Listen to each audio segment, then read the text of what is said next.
Hello everybody, I am in the sunroom. I am super excited. This orchid is going to bloom for the first time this year. This is called, here's the tag, it is Jewel Box Dark Water. And I found a picture of its bloom on Houseman's website, and it's a really nice red. And here's a little blurb I found about it. It is a hybrid made of Cattleya aurantiaca times SLC Amzac. It's a true red bloom and compact and easy growing. The flower size is approximately 3 inches across. And that's a pretty good size bloom then for a small compact plant. Blooms around Valentine's Day. It's a nice deep red color. Representative of Valentine's Day color. It's quite rare and very limited. It has grown quite a bit, and I think it's never bloomed for him before because the old pseudobulbs don't have any remnants of a bloom sheath. Let me put it on the floor so I can show you this better. It's not in the greatest looking shape because sunburnt. Various areas, but the nice thing about it is it did grow quite a bit. It had about half the amount of pseudobulbs it did about 2 years ago. So it did take off in some growth, and I have it in this wire basket, which I realized probably not the best idea because it has grown through. Some of the pseudobulbs have gone through the slits. As you can see right here, some of the slits has enough space for the pseudobulbs to go through, and then once it goes through, unfortunately, it is stuck there. I cannot undo. I don't think I can undo that without killing that pseudobulb, so I'm not going to try to. It is going to be stuck in here. I have it in leca or clay pebbles, and I really like this because I'll never have to change it again. I feel that it's the best, but it also gives great drainage because I water often and I can just control that frequency. And let's see. I need to feed it. I did feed it this growing season with a little bit of nitrogen. The Peters XL, I believe I gave it. Now I need to give it a little bit of the Better Grow Bloom Booster. Today is not a good day to feed it because it is a little chilly outside. Tomorrow's not either, so I'll have to wait till about Saturday. When it gets warm, that way when I feed it, I also water it really well, and it has plenty of time, and temperature will be warm enough to dry up so it won't rot. But I do have some pseudobulbs that have bloom sheath, and if you look inside, there is something inside, some surprises right there. And here's one about to bust open. Right there. Ta-da! And actually, I've had this for 3 years. I'm not counting correctly. I've had this orchid for 3 years now. So it's boy, when you're an orchid grower, you've got to be patient, don't you?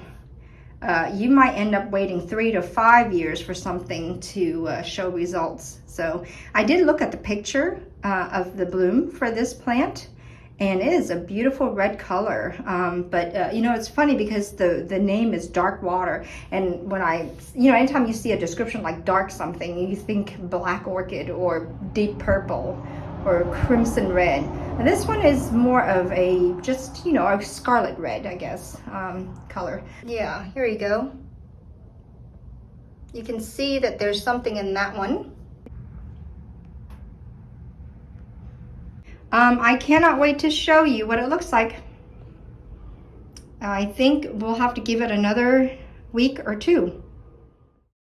And I want to show you a another couple of orchids of interest. This is Yellow Bird, and really enjoying this indoor.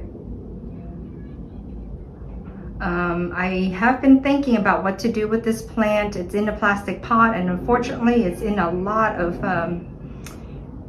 fir bark, or some sort of bark anyway, but and it is eventually going to deteriorate. It should be deteriorating soon. This is I remember this one came from a Lowe's bag, and it's in its original pot with the original media. I have never changed it. I'm learning from now on. I need to change it as soon as I get it, or as soon as, you know, whenever. I think at one point I just decided I wasn't going to change it, leave everything the way it is, to see what it would look like when it blooms, rather than disturbing the roots when I first get it, when I first would buy it. But now I'm thinking it's really better to go ahead and repot it before it gets too established in the pot. Especially when I want to repot in something different other than bark. I don't like bark because I have to keep repotting, and I think it's just labor intensive to do all that. So I've gone to clay pebble or like a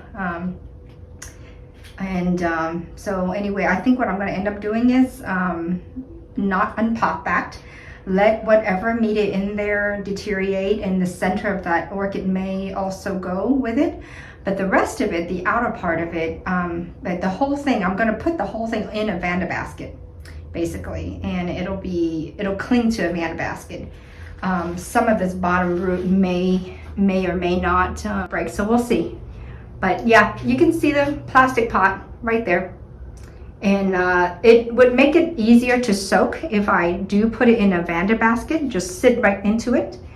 And it would protect some of those roots maybe. So anyway, yeah.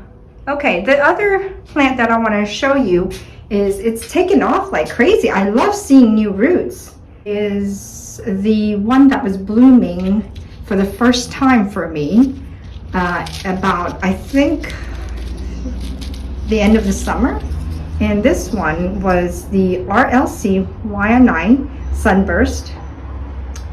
It is one of those also bag baby that I got a long time ago, and as you can see, back then I was very good at keeping notes. So the originally the original tag on it says 2017 is when it probably oh no, that's when I got it. 2017 is when I got it at Lowe's, but the original flask was flask date was 5/10/14. So it's been around for a good 8 years. 2022 or 7 years. Yeah, it's been around for a good 7 years. And wow, it took that long to bloom, huh? Probably would have bloomed sooner, maybe 5 years from the time that it was flask or deflask till now. Would have been 5 or 6 years. But in my condition, probably because I'm, wasn't caring for it ideally like a nursery would here. But anyway, it usually after a bloom, I usually see, my orchids take a rest, but this one just took off like crazy. Look at all the roots. Gangbuster. And it's so neat to see. I love seeing all the new roots on it. Yeah, I need to water this thing Saturday as well, because you can see some of the pseudobulbs are starting to shrivel a little bit. Don't like that. But we'll take care of that soon. I'll give it a good soaking. The other orchid I want to update you on too, though, is, I forgot, I need to tell you a little detail about, I had a Carmela order, I think a couple of weeks ago. Right after, it was a birthday haul on December 14, and it came on a Saturday of that week, and apparently somewhere in Tennessee or somewhere else, wherever the transfer might have been from Hawaii to that area, to my Gulf Coast area, had a freeze, and some of the orchids did not do well. The 5 orchids, out of the 5 orchids, 3 of them, did show some damage, some cold damage. And I emailed Pearl and Sheldon answered, so he is going to replace the mini purple blue Hawaii, the LC, I believe, yeah, LC mini purple blue Hawaii, and he's going to replace the Maxillaria. The Maxillaria, I will insert a picture in here. It is showing some rot and some cold damage. So anyway, it's nice that he's taking care of that, though. He's going to replace it for me. And then I also told him that this bracteosum is showing signs of cold damage as well. He thinks it will be okay. I'll update you when the order arrives, or when the replacements arrive, and we'll take a look at that unboxing and see what things look like. Okay, look what came. Just found it at the door. I didn't expect it to come so quickly. So this is the package from Carmela. It's a replacement of 2 of the orchids that had cold damage. I believe it's Maxillaria and the blue Hawaii, LC mini purple blue Hawaii, that had so much root rot, and also came in 3 small pieces rather than 1 large piece. So let's see what we got here.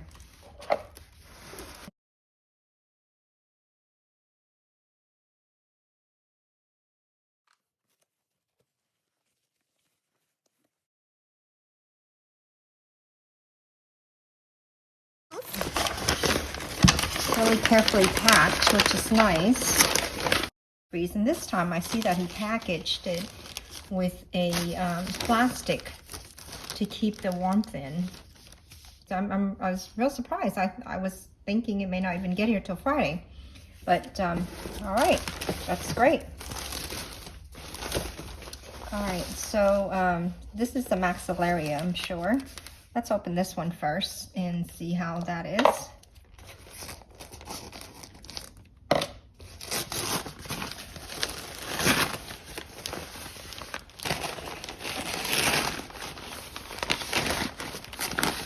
And it's slightly damp, so I guess because they're trying to keep it a little bit moist. The newspaper are all damp.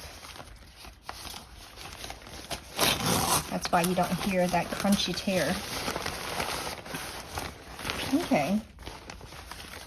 Well, that's a bigger clump. That's nice. Now that's much better. You know, the cost was about $30 for a single plant. That they had a special 2 for $50, and the clump I had was basically just half of this, and there was a bit of disappointment being that small for $30.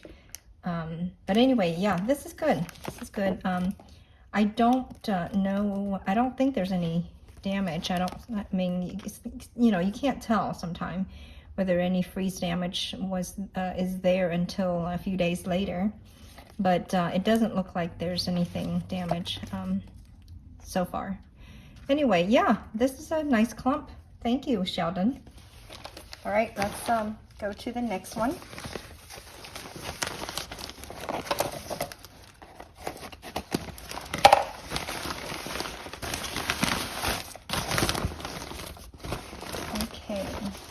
Oh, okay. It's in a different basket. It's in a different, what do you call it, a different container. Last time it was in a 4-inch pot. This time it's in a Vanda basket, sort of in a round Vanda basket, and lots of roots. This looks really good. It looks a lot healthier than the other one. Thank you. All right. Let's take a look here. There you go. And look at the inside.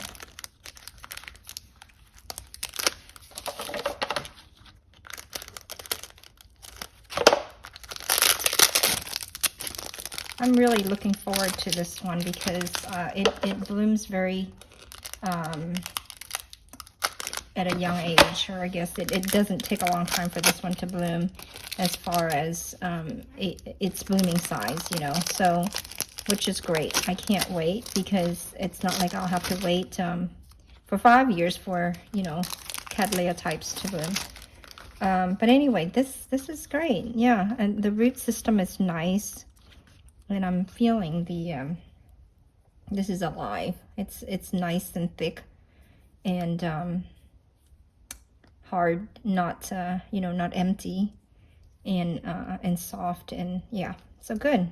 So I will probably soak this when probably tomorrow. We're getting outdoor about in the 60s tomorrow, outdoors.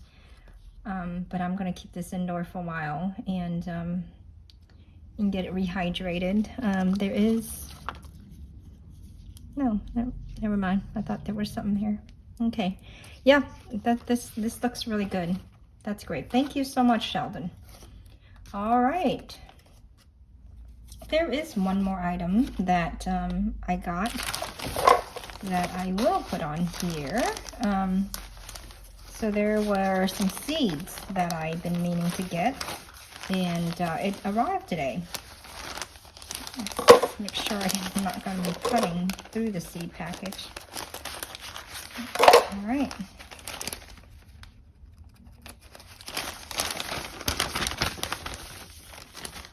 Okay. Yep, so I got Kellogg's breakfast. I'm going to be trying to grow this and see what it'll taste like, and how will it this climate, in my climate, whether this is a good place for this type of tomato or not. I do love yellow tomatoes, and I've read so many highly recommended this tomato. I've read so many places, so many blogs that this is one of the best tasting tomatoes. I just don't know if this is heat tolerant though for our Texas heat here. So we'll give it a try and see. This packet was like $5, but I couldn't find it here in any of the stores. So I had to go do this on Amazon. Sweet potato, Murasaki, I believe, Murasaki. It's the Japanese it's purple sweet potato, red or purple sweet potato, and it is I have it dunked in water, straight dunked in water, and let the tuber root. And then when the shoot is old enough, what I did was plucked it, pulled it off the tuber, and stuck it in water. Within matter of days, the oops. Okay, let's ignore that. I also have 2 Thai basil sitting in here, but to root. But on this side, I have the sweet potato vine, and it is take it off. Yeah. So doing that and getting that ready, but I think I need to go ahead and put them in soil, in dirt soon, in a pot. I know they don't transplant well, so I will put them in a gallon pot and carefully transplant them, even if they don't transplant well. So I don't think I have a choice. It's January 7th or so. It's pretty. I've got another month at least. Another month and a half of possible cold before I can put this in the outdoors. Or I can put outdoor, but some days I'll have to bring it in, kind of thing. So I better put it in a small pot. All the tomatoes that I've been getting, some more in the refrigerator that are ripe already.